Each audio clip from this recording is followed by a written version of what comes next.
যেটিকে ভালো বলে মনে করছেন সেটি আসলে মন্দ, কিন্তু ভালো বলে মনে করার জন্য মন্দ ভাব নজরে পড়ছে না। এমনটা কেন হচ্ছে? এরকম কি আমাদের সঙ্গেও হয়? ভগবদ্গীতায় অর্জুনের সমস্যাগুলি এমন মহৎ সমস্যা কিছু নয় বন্ধু। আমার আপনার দৈনন্দিন সমস্যাগুলি যদি একটু সুস্থিরভাবে চিন্তা করি, দেখবেন এগুলি আমাদের নিজেদের সমস্যা। আসুন গীতার সবকটি শ্লোকের ব্যাখ্যায় আমরা নিজেকে অর্জুনের স্থানে বসিয়ে ব্যাখ্যা শুনি, তবেই সব সমস্যার উত্তর আমরা পাব। কসমিক কানেকশন চ্যানেলের এই পর্বে আমরা স্বামী রামসুখ দাস রচিত ভগবদ্গীতার 2য় অধ্যায়ের 5 নম্বর শ্লোকটির ব্যাখ্যা বাংলা ভাষায় শুনব এবং প্রশ্নটির উত্তর খোঁজার চেষ্টা করব। পূর্বের শ্লোকটিতে অর্জুন উত্তেজিত হয়ে ভগবানকে নিজ সিদ্ধান্ত জানিয়ে দিয়েছিলেন। এখন ভগবদ্বাণীর প্রভাবে অর্জুন তার এবং ভগবানের সিদ্ধান্তগুলি বিচার করে বলছেন যে মহানুভব গুরুজনদিগকে বধ করা অপেক্ষা ইহলোকে ভিক্ষান্ন গ্রহণই আমি শ্রেষ্ঠ বলে মনে করি। কারণ গুরুজনদের বধ করে শোণিতসিক্ত এই ধনসম্পদ এবং রাজ্যই তো ভোগ করতে হবে। এই শ্লোকটিতে মনে হয় যে দ্বিতীয় তৃতীয় শ্লোকে ভগবানের বলা বাণীগুলি এবার অর্জুনের ওপর প্রভাব ফেলেছে। অর্জুনের মধ্যে এখন এই চিন্তা আসছে যে ভীষ্ম, দ্রোণ ইত্যাদি গুরুজনদের মারা উচিত নয় জেনেও ভগবান কেন সন্দেহ না রেখে আমাকে যুদ্ধ করতে নির্দেশ দিচ্ছেন। তবে আমার হয়তো কোথাও বোঝার ভুল হয়েছে। তাই অর্জুন আগের মতো উত্তেজিত না হয়ে বরং কিছু নরম সুরে কথা বলছেন। অর্জুন এখন আত্মপক্ষ সমর্থন করে বলছেন যে আমি যদি ভীষ্ম, দ্রোণ প্রমুখ গুরুজনদের সঙ্গে যুদ্ধ না করি, তাহলে দুর্যোধনও একা আমার সঙ্গে যুদ্ধ করবে না। যুদ্ধ না হলে আমার রাজ্য লাভ হবে না, যার ফলে আমাকে দুঃখ পেতে হবে। আমার পক্ষে জীবন নির্বাহ করা কঠিন হয়ে পড়বে। এমনকি ক্ষত্রিয়দের পক্ষে নিষিদ্ধ যে ভিক্ষাবৃত্তি, জীবন নির্বাহের জন্য তাই অবলম্বন করতে হতে পারে। কিন্তু গুরুজনদিগকে বধের অপেক্ষা আমি সেই কষ্টদায়ক ভিক্ষাবৃত্তি অবলম্বন করাও শ্রেষ্ঠ বলে মনে করি।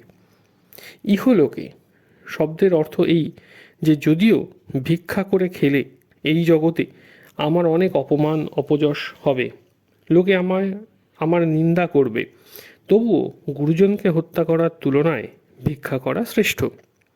ওপি বলার অর্থ এই যে আমার পক্ষে গুরুজনকে হত্যা করাও নিষিদ্ধ এবং ভিক্ষা করাও নিষিদ্ধ, কিন্তু এই দুটির মধ্যে গুরুজনকে হত্যা করা আমার কাছে অধিকতর নিষিদ্ধ বলে মনে হয়।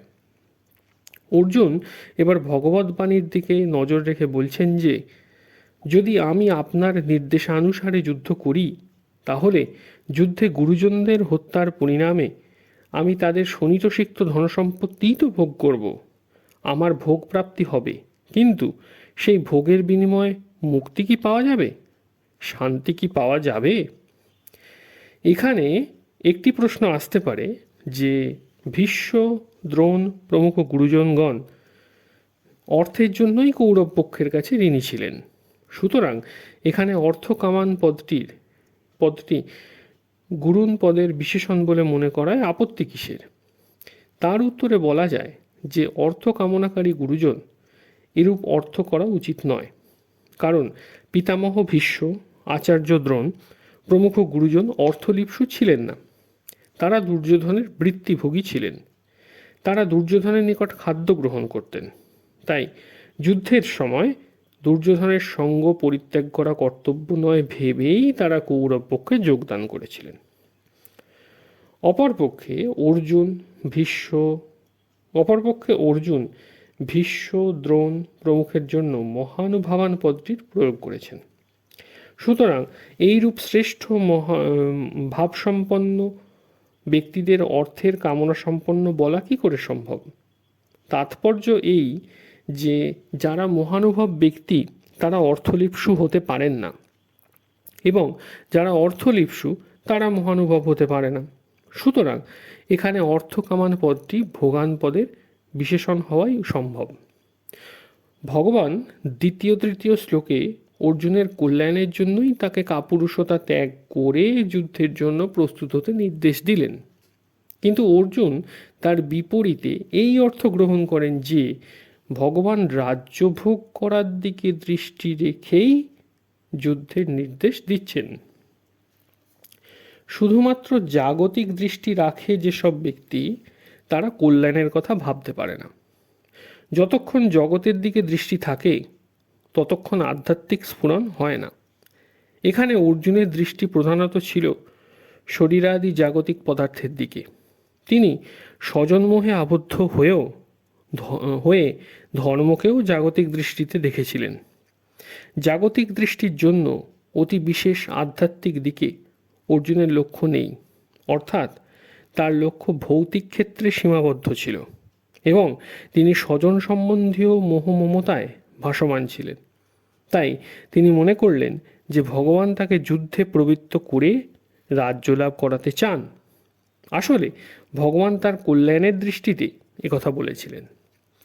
অর্জুন প্রথমে যুদ্ধ না করার পক্ষে ছিলেন, যার জন্য তিনি ধনুর্বাণ ত্যাগ করে শোকাবিষ্ট হয়ে রথের মধ্যে বসে পড়েছিলেন। ভগবানের কথাতেই তিনি যুদ্ধ করার জন্য রাজি হন। এর তাৎপর্য অর্জুনের মনোভাব ছিল এই যে আমরা জানি ধর্ম কি, কিন্তু দুর্যোধনেরা ধর্ম সম্বন্ধে কিছু জানে না। সেই জন্য তারা ধনসম্পদ এবং রাজ্যাদির লোভে যুদ্ধ করতে উদ্যত হয়েছে। এখন সেই কথা অর্জুন নিজের প্রসঙ্গেও বলছেন যে যদি আমিও আপনার নির্দেশানুসারে যুদ্ধ করি, তাহলে পরিণামে গুরুজনদের রক্তে সিক্ত ধনসম্পদ ও রাজ্যই তো প্রাপ্ত হব। এই রূপে অর্জুনের যুদ্ধ করার শুধু মন্দ দিকগুলোই নজরে আসছিল। মন্দ বিষয় যদি মন্দ রূপে আসে তাহলে তা দূর করা সহজ হয়, কিন্তু যে মন্দ বিষয় সুন্দরের ছদ্মবেশে আসে তাকে দূর করা খুব কঠিন হয়। যেমন সীতার কাছে রাবণ এবং হনুমানের কাছে কালনেমি রাক্ষস এলে তাদের সীতা এবং হনুমান কেউই চিনতে পারেননি, কারণ তারা দুজনেই সাধু এসেছিল। অর্জুনের বিচারে এক্ষণে যুদ্ধরূপ কর্তব্য কর্ম করা খারাপ এবং যুদ্ধ না করা ভালো। অর্থাৎ অর্জুনের মনে ধর্মরূপ ভালোর পোশাকে কর্তব্য ত্যাগরূপ মন্দভাব এসেছিল। তিনি কর্তব্য ত্যাগরূপ মন্দভাবকে মন্দরূপে দেখেননি, বরং তাকে স্বজনবর্গের প্রাণহানি বিষয়ে মোহ ছিল। সেই জন্য তিনি মন্দভাব দূর করতে ভগবানকে অত্যন্ত জোর দিতে হয়েছিল এবং এতে অনেক সময়ও লেগেছিল। আজকাল সমাজে একতা আনার নামে বর্ণ ও আশ্রমের মর্যাদাকে নষ্ট করার চেষ্টা করা হচ্ছে। এই মন্দ জিনিসটি একতারূপ ভালোর পোশাকে থাকায় মন্দভাবটি পরিলক্ষিত হচ্ছে না। সুতরাং বর্ণ আশ্রমের মর্যাদা নষ্ট হলে পরিণামে মানুষ কতটা পতিত হবে, তাদের মধ্যে কত আসুরি ভাব উৎপন্ন হবে, এদিকে দৃষ্টি যায়ই না। সেইরূপ অর্থ সম্পদরূপী সঞ্চয় ও ভোগবৃত্তি মন্দ হওয়া সত্ত্বেও সুখ আরামরূপী ভালোর পোশাকে উপস্থিত হওয়ায় লোকে এগুলি পাওয়ার জন্য মিথ্যা, কপটাচার, বিশ্বাসঘাতকতা ইত্যাদি দোষকে দোষ বলে মনে করে না।